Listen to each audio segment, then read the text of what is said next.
तो अस्सलाम वालेकुम स्टूडेंट्स, कैसे हैं आप लोग? खैरियत हैं? ठीक ठाक हैं? उम्मीद है खैरियत से होंगे। स्टूडेंट्स, आज जो टॉपिक मैं आपके लिए लेकर आया हूं वो है हमारे पास Dalton law of partial pressure के हवाले से। तो Dalton law of partial pressure को डिफ़ाइन करने से पहले मैं आपको थोड़ा सा अगर कंसेप्ट दे दूं तो फिर आप इसको डिफ़ाइन खुद भी कर सकेंगे, आप इसको अच्छी तरीके से समझ पाएंगे।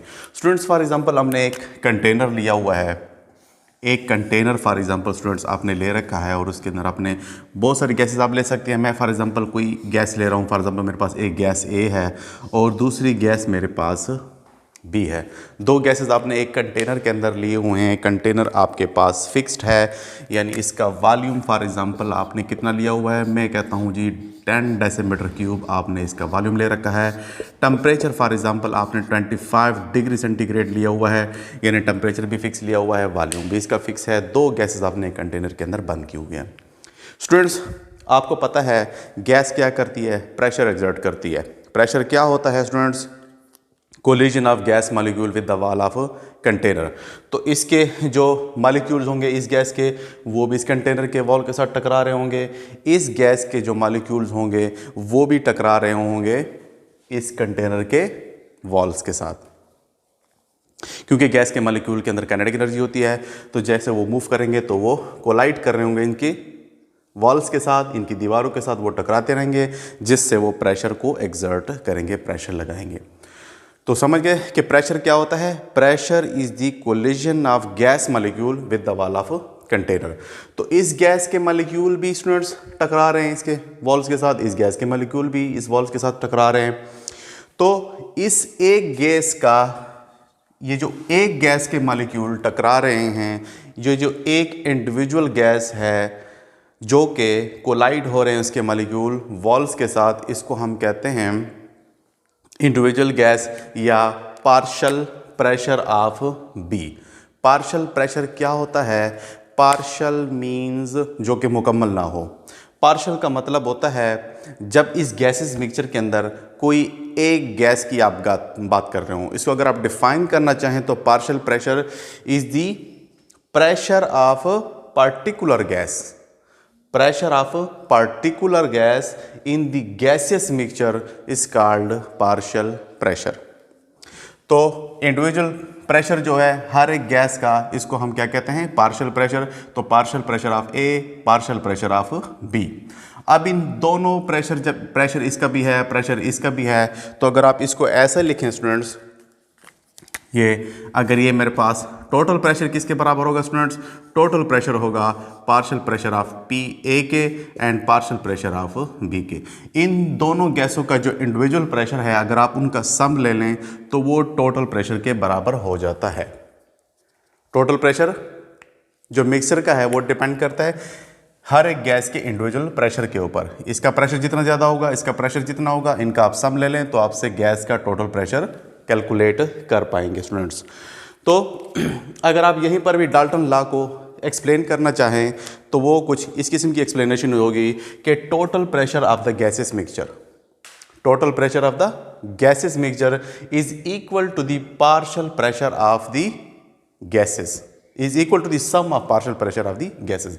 ये पार्शियल प्रेशर का जो आप सम ले लेते हैं वो हमारे पास टोटल प्रेशर के बराबर होता है और यही Dalton law of partial pressure कहलाता है स्टूडेंट्स। अब अगर आप एटमॉस्फेरिक प्रेशर की बात करें स्टूडेंट्स, तो यहाँ पर अगर आप टोटल प्रेशर, हम एटमॉस्फेरिक प्रेशर की बात कर रहे हैं, तो एटमॉस्फेरिक का प्रेशर है, ये जो गैसों का इन्वेलप है हमारे ऊपर, हमारे एक की चीज़ों पर, एटमॉस्फेरिक का जो प्रेशर है वो किस चीज़ पर डिपेंड करेगा? वो डिपेंड करेगा हवा के अंदर जो जितने भी गैसेस हैं उनका आप सम ले लें। फॉर एग्जांपल एयर के अंदर, हमारे इन्वायरमेंट के अंदर आपके पास कार्बन डाइऑक्साइड गैस भी होती है, नाइट्रोजन गैस भी होती है, ट्रेसेस ऑफ नोबल गैसेस भी हैं, हाइड्रोजन गैस भी है, एट्सेट्रा एट्सेट्रा। तो इन सम का आप, इन सम तमाम गैसों का जो पार्शियल प्रेशर है इसको आप सम ले लें तो आपके पास एटमॉस्फेरिक प्रेशर आप कैलकुलेट कर सकते हैं। एटमॉस्फेरिक प्रेशर आपको मालूम हो जाता है स्टूडेंट्स।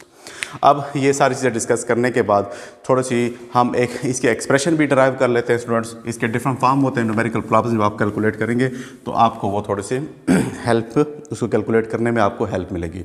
तो स्टूडेंट्स, हम जानते हैं, आपने देखा हुआ है अपने, चूँकि हमने यहाँ पर आइडल गैसेस को बंद किया हुआ है इस कंटेनर के अंदर। आइडल गैसेस कौन सी गैसेस होती हैं? जो कि क्या करती हैं, गैस लॉस को चार्ल्स लॉ है, बॉयलर लॉ है, एवोगाड्रो लॉ है, सबको वो फॉलो अप कर पाती हैं, जबकि रियल गैसेस नहीं करती स्टूडेंट्स। और नॉन रिएक्टिंग गैसेस हैं इसके अंदर, ये गैसेस आपस में रिएक्ट भी नहीं करते, इंडिविजुअली ये अलग अलग होते हैं। ठीक है, तो यहाँ पर जो आइडल गैसेस लिए आपने रखा, तो आइडल गैसेस के लिए भी इक्वेशन आपने ड्राइव कर रखी है, P V is equal to N R T. अब यहाँ पर चूँकि प्रेशर की बात करें तो P को आप यहीं पे लिख दें, एन आर टी को आप यहाँ पर लिख लें स्टूडेंट्स। अब अगर आपने इस गैस के लिए इक्वेशन के लिए एक्सप्रेशन लिखनी है तो हम इसके लिए लिख लेते हैं PA और इसकी जगह क्या आ जाएगा, NA। तो यहाँ से अभी स्टूडेंट्स आप देख रहे हैं कि किसी भी गैस का जो पार्शियल प्रेशर है वो डिपेंड करता है उसके नंबर ऑफ मोल्स पे। तो जिसके नंबर ऑफ मोल्स ज़्यादा होंगे उसका पार्शियल प्रेशर भी यहीं से आप देख लें उसका ज़्यादा होगा स्टूडेंट्स। इसी तरह अगर आपने दूसरी गैस भी ली है तो उसके लिए भी हम ऐसे ही लिखेंगे, P B will be equal to N B R T divided by V. अब इन दो गैसेस को जो इसकी वैल्यूज़ है अगर आप इनको पुट कर दें इस इक्वेशन के अंदर जो ऊपर हमने दी हुई है तो एक्सप्रेशन कुछ इस किस्म की हो जाएगी। इसको थोड़ा सा मैं यहाँ पे क्लियर कर लेता हूँ, थोड़ा सा यहाँ पे इसको अब यहाँ पर लिखते हैं तो ये फर्दर आपको थोड़ा सा क्लियर हो जाएगा। नेक्स्ट आप देख लें, इसकी जस्ट हमने यहाँ पर क्या किया था, इसकी कीमतें पुट कर दी हैं स्टूडेंट्स। तो क्या हो रहा है जी, P T is equal to P A plus P B. P A की जो वैल्यू है वो हमारे पास क्या है, N A R T divided by V, और ये हो जाएगी N B R T divided by V, यहाँ पर टोटल प्रेशर। तो टोटल प्रेशर स्टूडेंट्स यहाँ पर आप देख लें, यहाँ पर R T divide by V, R T divide by V हमारे पास कांस्टेंट होते हैं। टेम्परेचर भी हमने कांस्टेंट लिया हुआ था, बता चुका हूँ 25 डिग्री सेंटीग्रेड हमने लिया था। वॉल्यूम भी आपने कांस्टेंट लिया था, और हमारे पास आर जो है वो तो आइडल गैस कांस्टेंट है। तो ये तीनों जी हम इसको कॉमन ले लेते हैं। यहाँ पर क्या हो जाएगा, N A plus N B, number of moles को आप सम अप कर दें, बाकी में तो ये चीज़ें कांस्टेंट हैं, दोनों में ही R T divide by V students. तो यहाँ से ये जो N A plus N B है, N A plus N B is equal to N T, यानी total number of moles of gases mixture. इसको हम ऐसे भी लिख सकते हैं, इनको हम सम अप कर देते हैं तो यहाँ पर क्या हो जाएगा, P T is equal to, इसकी जगह हम क्या लगा लेंगे, टोटल नंबर ऑफ मोल्स दोनों गैसेस के, और यहाँ पर हो जाएगा R T divided by P के।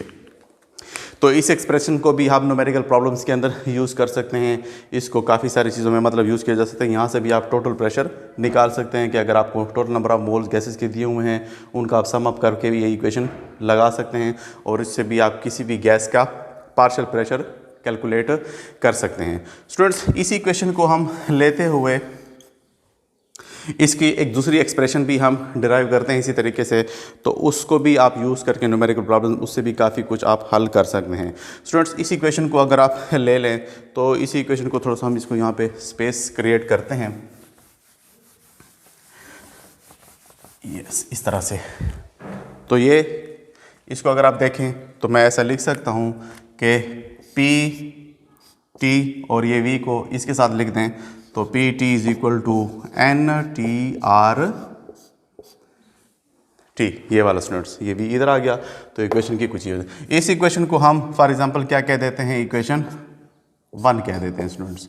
और एक दूसरी, अगर ये तो हमने टोटल प्रेशर के लिए एक्सप्रेशन लिखी है, अगर आप फॉर एग्जांपल किसी ए गैस के लिए आप एक्सप्रेशन लिखेंगे तो उसके साथ क्या हो जाएगा, यहाँ पर टी की जगह ए आ जाएगा और इक्वेशन हो जाएगी एन ए आर टी। इसी तरह अगर आप दूसरी इक्वेशन फॉर एग्जांपल किसी गैस हमने बी जो आपने ली थी गैस कंटेनर के अंदर, उसके लिए आप भी लिख सकेंगे एन बी आर टी को स्टूडेंट, और ये इक्वेशन हमारे पास 3 हो जाएगी। अब इस इक्वेशन 2 को हम डिवाइड करते हैं 1 पे। Equation 2 is divided by equation 2 is divided by 1, तो इसको हम डिवाइड करते हैं उसके साथ। तो ये कुछ यहाँ पर अगर इसको हम यहाँ पे लिख लें थोड़ा सा, तो ये P A V divided by equation 1 से हम उसको डिवाइड कर रहे हैं तो क्या हो जाएगा, P T V equal to यहाँ पर क्या हो जाएगा, एन ए आर टी था और इसकी भी जगह आ जाएगा एन, ये total volume number of moles equal to R, ठीक है। ये एक्सप्रेशन इस किस्म से हमने इसकी डिवीजन की है। अब स्टूडेंट जो वैल्यू सिमिलर हैं उसको आप काट लें तो बाकी जो इक्वेशन बनती है आपके पास, ये यहाँ से वी कट गया, यहाँ से ये कट गया, आर टी यहाँ से और यहाँ से ये कट गए, तो इक्वेशन जो है ना हमारे पास फर्दर जो सिंप्लीफाई हो जाती है वो हो जाती है P A divided by P T and equal to n A divided by n, ठीक है। स्टूडेंट्स ये जो एक्सप्रेशन हमारे पास निकली है, इस एक्सप्रेशन के अंदर ये जो चीज़ है स्टूडेंट्स, ये हमारे पास मोल फ्रैक्शन कहलाता है कि किसी भी गैस के जो मोल्स उसके टोटल नंबर ऑफ मोल्स पे आप डिवाइड करते हैं तो उससे हमारे पास निकलते हैं मोल फ्रैक्शन। अब मोल फ्रैक्शन क्या होते हैं स्टूडेंट्स? मोल फ्रैक्शन को हम x से डिनोट करते हैं और ये डिपेंड करता है total number of moles of particular gas to the total number of moles. अब अगर आपने फॉर एग्जांपल मोल फ्रैक्शन उस कंटेनर के अंदर आपने 2 गैसेज ली थी, फॉर एग्जांपल किसी एक ए के लिए आपने मोल फ्रैक्शन मालूम करने हैं, तो आपने यहाँ पर नंबर ऑफ मोल्स ऑफ उस पर्टिकुलर गैस जो है उसके मोल लिखने हैं और टोटल नंबर ऑफ मोल जो होते हैं यहाँ पर उसको उस पर डिवाइड कर देना है। यहाँ पर टोटल नंबर ऑफ मोल्स किसके बराबर है? वो तो है हमारे पास N A plus N B के। तो अगर आपने बी के मोल फ्रैक्शन कैलकुलेट करने हैं स्टूडेंट्स तो आप करेंगे जी N B divided by N A plus N B. तो इस तरीके से आप इंडिविजुअली हर गैस के मोल फ्रैक्शन को कैलकुलेट कर सकते हैं।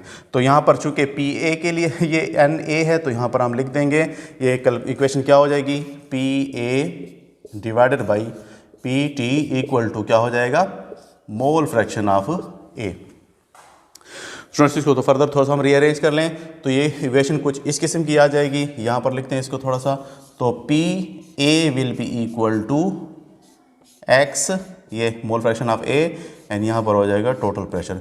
ये जो इक्वेशन है स्टूडेंट्स, ये इक्वेशन भी आप न्यूमेरिकल प्रॉब्लम्स के अंदर यूज़ कर सकते हैं। ये इक्वेशन आपको क्या बताती है कि किसी भी गैस का अगर आपने पार्शियल प्रेशर कैलकुलेट करना है किसी भी गैस का, for example partial A gas है आपके पास, तो उसका जो पार्शियल प्रेशर है वो डिपेंड करता है उसके मोल फ्रैक्शन पे है और total pressure of the gas पे।